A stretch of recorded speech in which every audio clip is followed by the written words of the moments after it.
ಈಗಾಗಲೇ ದಲ್ಲಾಳಿಗಳ ಹಾವಳಿ ಭಾಳ ಆಗ್ಯದ. ಹಳ್ಳ್ಯಾಗ 4 ಮಂದಿ ದಲ್ಲಾಳಿಗಳು ತುಂಬ್ತಾರ. ಆ 1 ಕ್ವಿಂಟಲ್ನಿಂದ 10 kg ಹೊಡಿತಾರಂತ. ಆ ಕಾಟವನ್ನು ಹೆಂಗ್ ಹೊಡಿತಾರೋ ಏನೋ ಗೊತ್ತಿಲ್ಲ, ಕಳ್ಳರಿಗೆ ಗೊತ್ತ. ರೈತರ ಮೋಸ ಮಾಡ್ತಿರಲ್ಲ ನೀವು, ಯಾವತ್ತೂ ಉದ್ಧಾರ ಆಗಲ್ಲ. ಯಾಕಂತಂದ್ರೆ ಆ ಒಂದು ನಿಟ್ಟಿನಲ್ಲಿ ಎಲ್ಲ ದಲ್ಲಾಳಿಗಳನ್ನು FMCR ಆಗಲಿ ತಹಸೀಲ್ದಾರ್ ಆಗಲಿ ಈ ಒಂದು ಕಳ್ಳಾಟವನ್ನು ನಿಲ್ಲಿಸಿ ನೇರವಾಗಿ CCIಗೆ ಹೋಗುವಂತ ವ್ಯವಸ್ಥೆಯನ್ನು ಮಾಡಬೇಕು. ಅದು ಇಂಪಾರ್ಟೆಂಟ್ ಇಲ್ಲಿ. ನೀವು ಸುಮ್ಮನೆ ಮತ್ತೆ CCIದಾಗೇನೋ ಅದು ಕುಟ್ಟದ ಮೋಚಾರದ ಅಂತೇಳಿ ಏನೋ ಒಂದು ರೇಟ್ನಲ್ಲಿ ಏರುಪೇರು ಮಾಡ್ತಾ ಇದ್ದಾರೆ ಅಂತೆ. ದಯವಿಟ್ಟು 8,060 ರೂಪಾಯಿ ನಿರಂತರವಾಗಿ ಒಂದು ಒಳ್ಳೇದಿರಲಿ ಕೆಟ್ಟದಿರಲಿ. ಕ್ರಾಸ್ ಹತ್ರ ರಾಜ್ಯ ರೈತ ಸಂಘದ ವತಿಯಿಂದ ಇವತ್ತು ದಿನ ವಿವಿಧ ಬೇಡಿಕೆಗಳನ್ನು ಇಟ್ಟುಕೊಂಡು ಹೋರಾಟ ಹಮ್ಮಿಕೊಂಡಿದ್ದಾರೆ. ಅವರಿಗೆ ನಮ್ಮ ಕರ್ನಾಟಕ ವಿಜಯ ಸೇನೆ ವತಿಯಿಂದ ನಾವು ಬೆಂಬಲವನ್ನು ವ್ಯಕ್ತಪಡಿಸ್ತಾ ಇದ್ದೀವಿ. ಇವತ್ತಿನ ರೈತರ ಪರಿಸ್ಥಿತಿ ಹೆಂಗಾಗಿದೆಪ್ಪ ಅಂದ್ರೆ ಸರಿಯಾಗಿ ಬೆಳೆ ಬೆಳೆದ್ರೆ ಬೆಲೆ ಸಿಗ್ತಾ ಇಲ್ಲ. ಮತ್ತು ಈ ಬೆಳಗಾವಿ ಭಾಗದಲ್ಲಿ ಏನು ಕಬ್ಬಿಗೆ ಸರಿಯಾದ ಬೆಲೆಯನ್ನು ಕೊಟ್ಟರು, ನಮ್ಮ ಈ ಕಲಬುರಗಿ ಭಾಗದ ರೈತರಿಗೆ ಸರಿಯಾದ ಬೆಲೆಯನ್ನು ಸರ್ಕಾರ ಕೊಡ್ತಾ ಇಲ್ಲ. ಒಂದು ಕಣ್ಣಿಗೆ ಬೆಣ್ಣೆ, ಒಂದು ಕಣ್ಣಿಗೆ ಸುಣ್ಣ ಅನ್ನೋ ರೀತಿ ಸರ್ಕಾರ ಮತ್ತು ಅಧಿಕಾರಿಗಳು ಮಾಡ್ತಾ ಇದ್ದಾರೆ. ರೈತ ದೇಶದ ಬೆನ್ನೆಲುಬು ಅಂತ ಹೇಳಿ ರೈತರ ಬೆನ್ನು ಮುರಿಯುವ ಕೆಲಸ ಅಧಿಕಾರಿಗಳು ಮತ್ತು ರಾಜಕಾರಣಿಗಳು ಮಾಡ್ತಾ ಇದ್ದಾರೆ. ಅದೇ ರೈತ ಬೆಳೆ ಬೆಳೆಯದೆ ಮನೆಯಲ್ಲಿ ಕುಳಿತರೆ ಮುಂದೊಂದು ದಿನ ಇದೆ ಅಧಿಕಾರಿಗಳು ಮತ್ತು ರಾಜಕಾರಣಿಗಳು ಮಣ್ಣು ತಿನ್ನುವ ಸಂದರ್ಭ ಬಂದಿತ್ತು. ಎಚ್ಚರ. ಇವತ್ತಿನ ದಿನ ಬರೀ ರೈತ ದೇಶದ ಬೆನ್ನೆಲುಬು ಅಂತ ಹೇಳಿ ಬರೀ ಹಾಳೆಯಲ್ಲಿ, ಸ್ಟೇಟಸ್ಗಳಲ್ಲಿ, ಸ್ಟೋರಿಗಳಲ್ಲಿ ಬರೇ ಬಿಲ್ಡಪ್ ಕೊಡೋದು ಮಾಡ್ತಾ ಇದ್ದಾರೆ ಎಲ್ಲರೂ, ರಾಜಕಾರಣಿಗಳಾಗಿರ್ಬೋದು, ಅಧಿಕಾರಿಗಳಾಗಿರ್ಬೋದು. ಯಾಕಂದ್ರೆ ಕಣ್ಣು ಮುಚ್ಚಿಕೊಳ್ತಾರಂತ ನಮ್ಮ ಭಾವನೆ. ಇನ್ನೊಂದು ವಿಷಯ, ಯಾವುದೇ ಸರ್ ಹೇಳಿದ್ರು ನಮ್ಮ ಮಂಜು ಸರ್ ಅವರು ಪೂರಾ, ಯಾಕಂದ್ರೆ ಎಲ್ಲ ಏನೋ ಒಂದು ದೊಡ್ಡ ಮಾಲ್ ಆಗಿರ್ಬೋದು, ಒಂದು ದೊಡ್ಡ ದುಕಾನ್ ಆಗಿರ್ಬೋದು, ಅವ್ರದೇ ಅಂತ ರೇಟ್ ಫಿಕ್ಸ್ ಮಾಡ್ತಾರ. ಇದೇನೋ ಒಂದು ದೊಡ್ಡ ಮಾಲಿಗೆ ಹೋದ್ರೆ, ಬಟ್ಟೆ ದುಕಾನಕ್ಕೆ ಹೋದ್ರೆ ಒಂದು ಪ್ಯಾಂಟ್ ಒಂದು ಶರ್ಟ್ ತೊಗೋಬೇಕಂದ್ರೆ 500 ಅಂದ್ರೆ, ಅದೇ ಒಬ್ಬ ರೈತ ಬೀದಿಯಲ್ಲಿ ತರಕಾರಿ ಮಾರ್ಕೊತ್ತು ಕೂತಿದ ಅಂದ್ರೆ ನಾವೇ ಹೋಗಿ ಕೇಳ್ತೇವೆ, ನಾವು ಸಾರ್ವಜನಿಕ ರೈತರ ಮೇಲೆ ಒಂದು ತಪ್ಪು. ನಾವು ಮೊದಲು ಕಂಜೂಸ್ತಾನ ಮಾಡೋದು ಬಿಡಬೇಕು. ಯಾಕಪ್ಪ ಅನ್ನುವಂಥ ರೀತಿಯಲ್ಲಿ ಮಂಡ್ಯ, ಮೈಸೂರು, ಬೆಳಗಾವಿ ಭಾಗದಲ್ಲಿ ಅವರಿಗೆ ಸಿಗ್ತಕ್ಕಂಥ ಒಂದು ಬೆಲೆ ನಮ್ಮ ಭಾಗದಲ್ಲಿ ಬೆಲೆ ಸಿಗ್ತಿಲ್ಲ. ಯಾಕೆಪ್ಪ ಅಂತ 2003 ಘೋಷಣೆ ಮಾಡಿದ್ರೆ ನಮ್ಮಲ್ಲಿ ಇನ್ನೂ ಕೂಡ 3,160 ರೂಪಾಯಿ ಘೋಷಣೆ ಮಾಡಿದ್ರು.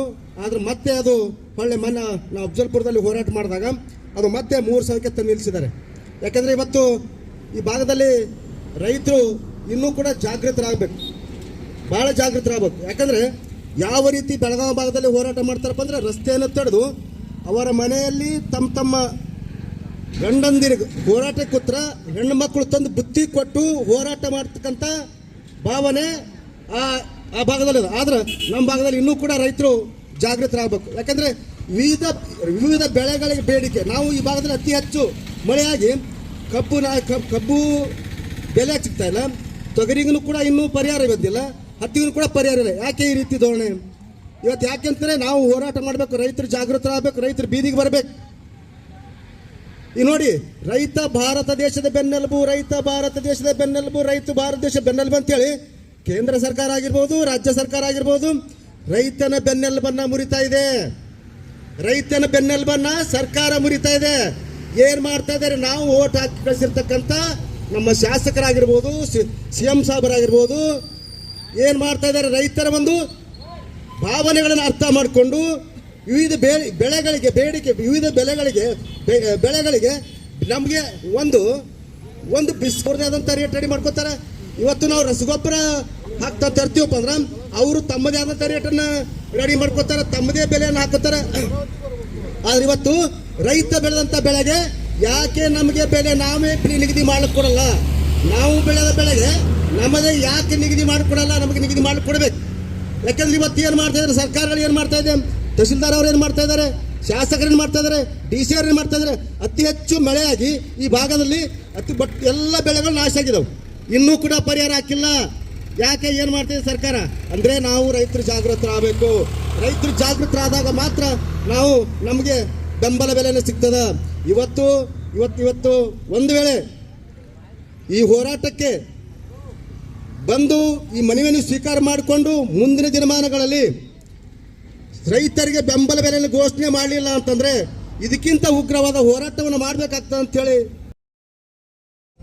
ನಾವೆಲ್ಲರೂ ಇದುವರೆಗೂ ಶಾಂತಿ ರೀತಿಯಿಂದ ಪ್ರತಿಭಟನೆಯನ್ನು ಮಾಡಿ ರೈತರ ಸಮಸ್ಯೆಗಳನ್ನು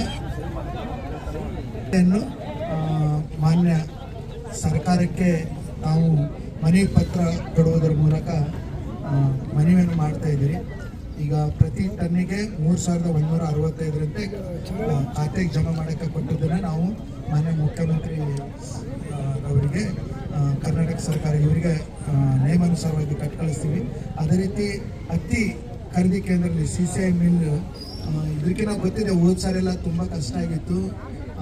ಯಾವ ರೀತಿ ಮಾಡ್ಬೇಕಂತೇಳಿ ನಾವು ಒಂದು ಪ್ಲ್ಯಾನ್ ಮಾಡಿ, ಹೌದು ಈಗ ಏನಾಗಿತ್ತು ಅಂದರೆ ಹೋದ ಸಾರಿ ಕೂಡ ಸುಮ್ಮನೆ ಬಂದು 2 ದಿವಸ 3 ದಿವಸ ನಿಂದಿರ್ತಾ ಇದ್ರು ಟ್ರ್ಯಾಕ್ಟರ್ದಲ್ಲಿ.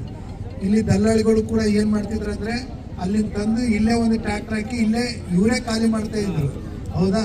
ಪಾಪ ಎಲ್ಲಿಂದೋ ಬಂದು ರೈತರು ಅಲ್ಲೇ ನಿಂತು ಹೋಗ್ತಾ ಇದ್ರು. ಇದನ್ನು ತೊಗೊಂಡು ಏನು ಮಾಡಿದೆವು ಅಂದರೆ ಒಂದು ಟೋಕನ್ ಸಿಸ್ಟಮ್ ಟೈಪ್ ಮಾಡಿದೆವು. ಟೋಕನ್ ಸಿಸ್ಟಮ್ ಅಂದರೆ ಈಗ ಟಿಕೆಟ್ ಬುಕ್ ಮಾಡ್ತಾರಲ್ಲ, ಪಿಕ್ಚರ್ಗೆ ಹೋಗ್ತೀವಿ ನೀವು, ಪಿಕ್ಚರ್ಗೆ ಹೋದಾಗ ಟಿಕೆಟ್ ಬುಕ್ ಅಂತ 1 ದಿವಸಕ್ಕೆ 50 ಗಾಡಿ ಟೈಪ್ ನಾವು ಏನಾದ್ರು ಟೋಕನ್ ಸಿಸ್ಟಮ್ ಮಾಡಿದೆವು. ಸ್ಟಾರ್ಟಿಂಗ್ ಎಲ್ಲರೂ ಕೂಡ ಅಂದರೆ ಯಾರ್ದು ಆ ಇನ್ಕಮ್ ಸಿಗದೇ ಇರೋಂಥ ಕೆಲವೊಬ್ರು ರೈತರಲ್ಲ, ಬೇರೆದವರು ಹಿತಾಸಕ್ತಿ ಅದನ್ನು ಬಂದ್ ಮಾಡೋಕ್ಕೂ ಕೂಡ ತುಂಬ ಟ್ರೈ ಮಾಡಿದ್ರು. ಬಟ್ ಅದು ರೈತರಿಗೆ ಒಳ್ಳೇದಿರೋದ್ರಿಂದ ನಾವು ಆ ರೀತಿ ಕಂಟಿನ್ಯೂ ಮಾಡಿ ಯಾವುದೇ ತೊಂದರೆ ಆಗ್ಲಾರ್ದಂಗೆ ಕೂಡ ನಾವು ಮಾಡಿದ್ದೀವಿ. ಈಗ CCI ಸ್ಟಾರ್ಟ್ ಆಗಿದೆ.